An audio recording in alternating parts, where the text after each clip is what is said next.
Našou úlohou je zostrojiť trojuholník PES, ak poznáme dĺžky jeho strán. Budeme potrebovať pravítko, ceruzku a kružidlo. Každá konštrukčná úloha sa skladá z týchto 5 častí. Je to náčrt, v ktorom si nakreslíme trojuholník, ktorý máme zostrojiť a vyznačíme si v ňom dĺžky, ktoré sú napísané v zadaní. Trojuholník PES. Náčrt robíme voľnou rukou. A farebne si dopíšeme dĺžky strán. Strana E sa nachádza oproti vrcholu E a jej dĺžka je 6 cm. Strana S sa nachádza oproti vrcholu S a jej dĺžka sú 4 cm. A strana P oproti vrcholu P a má dĺžku 7 cm. Najprv si narysujeme úsečku PE a potom spravíme dve kružnice. Prvá kružnica bude z bodu E a jej polomer je 7 cm. Druhú kružnicu urobíme z bodu P a jej polomer bude 6 cm. Priesečníkom týchto dvoch kružníc získame bod S. Zistíme, či tento trojuholník sa dá narysovať. Trojuholník sa dá narysovať iba vtedy, ak platí trojuholníková nerovnosť, ktorá hovorí, že súčet dĺžok dvoch strán musí byť väčší ako dĺžka tretej strany. Napíšem si jednotlivé súčty strán. S plus P musí byť väčší ako E, P plus E musí byť väčší ako dĺžka strany S a E plus S musí byť väčší ako dĺžka strany P. K jednotlivým písmenkám si dopíšem čísla. Strana S má dĺžku 4 cm, strana P 7. Tento súčet musí byť väčší ako číslo 6.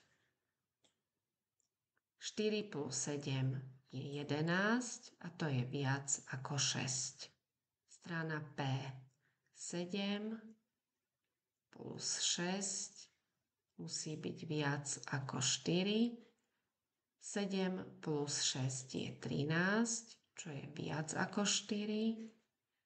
A ešte posledný súčet 6 plus 4 musí byť viac ako 7. 10 je viac ako 7. Platí trojuholníková nerovnosť.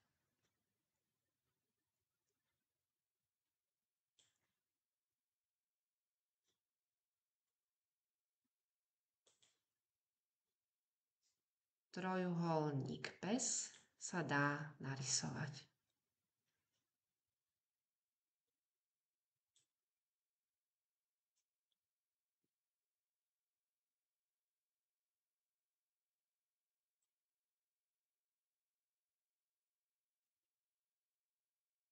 A do rozboru napíšeme, akým spôsobom získame bod S. A bod S je priesečníkom kružnice K1 a kružnice K2. Ďalšou časťou je postup konštrukcie. V postupe konštrukcie pomocou matematických symbolov zapíšeme návod, podľa ktorého tento trojuholník narysujeme. Po postupe bude nasledovať konštrukcia a na záver narysovaný trojuholník odmeriame a skontrolujeme, či sa nám podarilo narysovať trojuholník podľa zadania. Prvým bodom postupu bude narysovanie úsečky PE. Poprvé úsečka PE a dĺžka tejto úsečky PE je 4 cm. Po druhé, urobíme kružnicu K1.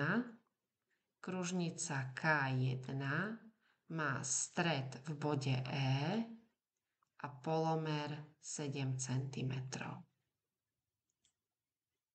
Po tretie, kružnica K2. Kružnica K2 má stred v bode P a jej polomer je 6 cm. Keď budem mať narysované obidve kružnice, získam bod S a bod S je priesečníkom kružnice K1 a K2. A na záver pravítkom pospájam vrcholy PE a S a získam trojuholník PES. Teraz ideme rysovať. Čiže presne podľa tohto postupu budem postupovať. Ako prvú si narysujem úsečku PE, ktorej dĺžka má byť 4 cm. Tu bude bod P. Napíšem krajšie to písmenko P, čiže ho opravím.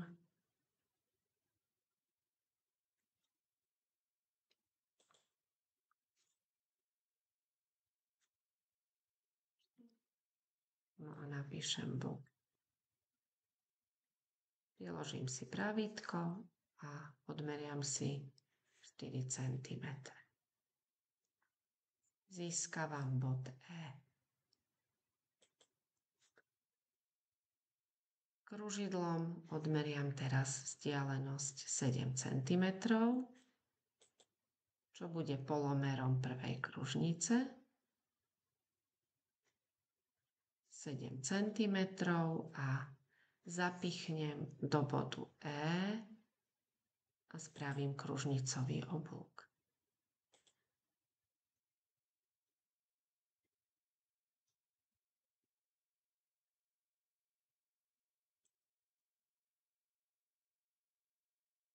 Túto kružnicu pomenujeme K1. Druhú kružnicu, jej polomer má byť 6 cm. Odmeriame si na pravítku 6 cm.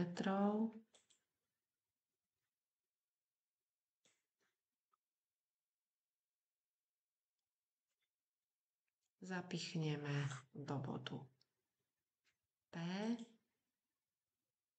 a urobíme kružnicový oblúk.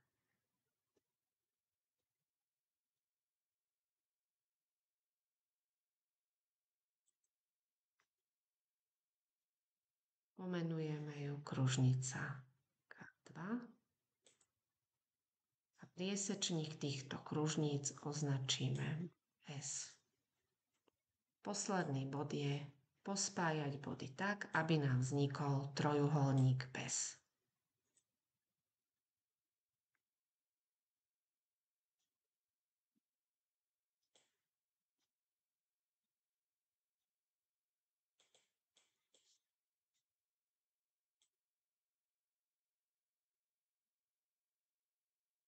Úsečku PE a ešte urobiť úsečku S.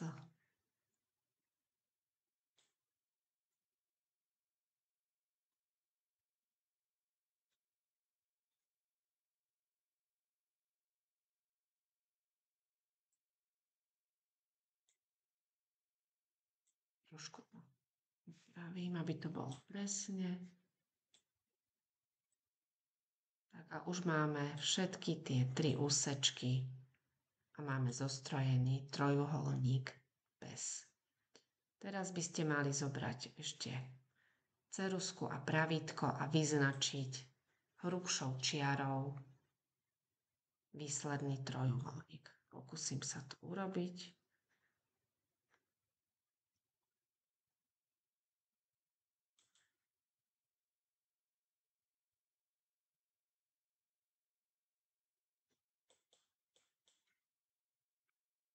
a ešte úsečku PE.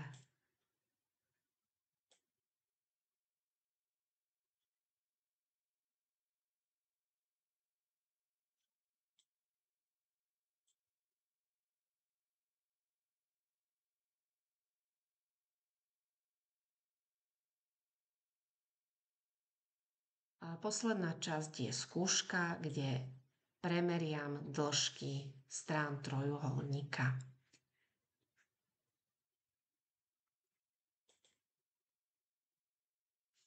Dĺžka strany E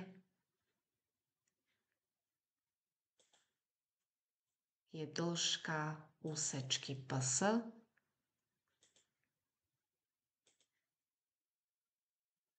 Dĺžka strany S je dĺžka úsečky PE a dĺžka strany P je dĺžka úsečky S. Zoberiem pravítko a premeriam jednotlivé dĺžky.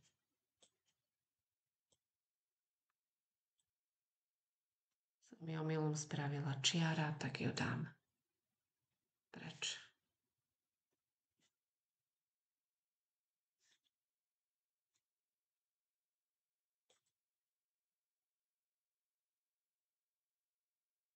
No a zistím, že úsečka PE má 4 cm. Napíšem sem.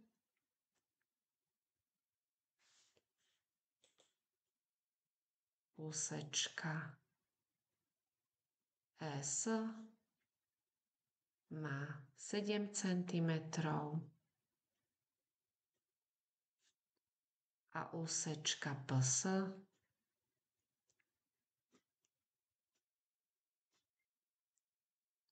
má 6 cm. Rysovala som presne a podarilo sa mi narysovať trojuholník podľa zadania.